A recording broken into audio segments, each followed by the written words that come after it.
എറണാകുളം കൂത്താട്ടുകുളം മംഗലത്തുതാഴം ഗുരുദേവ ക്ഷേത്രത്തിലെ ഭണ്ഡാരം കുത്തിത്തുറന്ന് മോഷണം. SNDP കൂത്താട്ടുകുളം ശാഖയുടെ ക്ഷേത്രത്തിൽ ഇന്നലെ പുലർച്ചെ 1 മണിയോടെയാണ് മോഷണം നടന്നത്.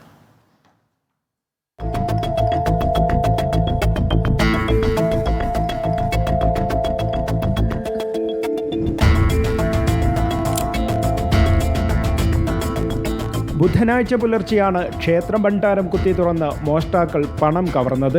കൂത്താട്ടുകുളം ഉഴവൂർ റോഡിന് ചേർന്നാണ് ക്ഷേത്രവും ക്ഷേത്ര ഭണ്ഡാരവും. 2 മോഷ്ടാക്കൾ ചേർന്ന് ക്ഷേത്രത്തിലെ ഭണ്ഡാരത്തിൽ നിന്ന് മോഷണം നടത്തുന്ന CCTV ദൃശ്യങ്ങൾ പോലീസിന് ലഭിച്ചു.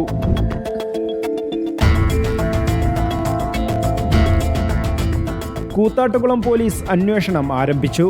ക്ഷേത്രത്തിന് സമീപത്തെ വീട്ടിലും മോഷണ ശ്രമം നടന്നിട്ടുണ്ടെന്ന് പോലീസ് പറഞ്ഞു.